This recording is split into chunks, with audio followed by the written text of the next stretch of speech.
Welcome to Globalpose News. Robert F. Kennedy Jr. has set his sights on changing how Americans eat and drink. From the dyes in Fruit Loops cereal to seed oils in chicken nuggets, Kennedy, who is President-elect Trump's choice to lead the Department of Health and Human Services (DHHS), has long spoken out against ingredients that he says hurt Americans' health. "We are betraying our children by letting food industries poison them," Kennedy said at a rally in November, after he had ended his independent presidential bid and backed Donald Trump. But if Kennedy hopes to target junk food, he will first have to shake up the country's food regulations and run up against big food. "What he's suggesting is taking on the food industry," said former New York University nutrition professor Marion Nestle.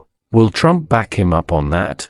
I'll believe it when I see it." The former environmental attorney, who still must face confirmation by the Senate, is considered by many to be a controversial pick, given his history of making baseless health claims, including that vaccines can cause autism and that Wi-Fi technology causes cancer. Yet some of his ideas around reforming the FDA have found support from health experts, lawmakers and concerned consumers alike, including some Democrats. Kennedy will help make America healthy again by shaking up HHS and FDA, Colorado's Democratic Governor Jared Polis wrote on social media this week, welcoming his nomination.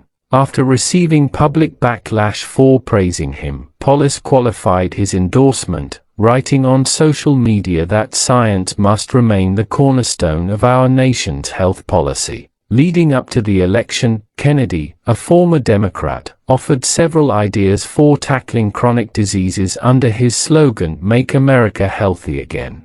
He has frequently advocated for eliminating ultra-processed foods, products altered to include added fats, starches and sugars, like frozen pizzas, crisps and sugary breakfast cereals, that are linked to health problems like cancer, cardiovascular disease and diabetes. He has taken aim primarily at school lunches, telling Fox News, "We have a generation of kids who are swimming around in a toxic soup right now." Part of Kennedy's new mandate will include overseeing the U.S. Food and Drug Administration, FDA, which has over 18,000 employees. The agency is in charge of ensuring the safety of pharmaceuticals and the U.S. food supply, but has come under fire in recent years from some lawmakers and consumer groups, who have accused it of a lack of transparency and action on food safety. The 70-year-old has pledged to take a sledgehammer to the agency and fire employees he says are part of a corrupt system.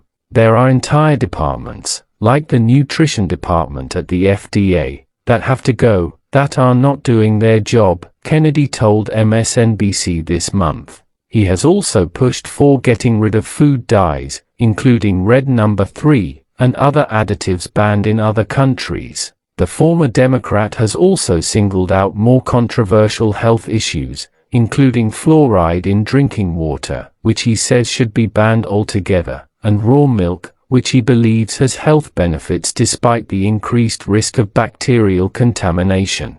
He's also come after seed oils, writing on social media that Americans are being unknowingly poisoned by products like canola and sunflower oil that are used in fast foods. Several public health experts stand behind Kennedy's goal to tackle ultra-processed food, which they say the U.S. eats at much higher rates than many other countries. "It is just thrilling to hear somebody argue for doing something about chronic disease," Ms. Nestle said. Kennedy's aim to get rid of certain food additives and dyes also could be beneficial, said Dr. Peter Lurie, Executive Director for the Center for Science in the Public Interest, a non-profit group that advocates for food safety. The former FDA official said several food dyes, including red number 3, which is banned in California, should also be blocked by the U.S. government because of concerns about carcinogens. The FDA has pushed back on Kennedy's claim that the U.S. allows thousands of additives that are banned in the European Union.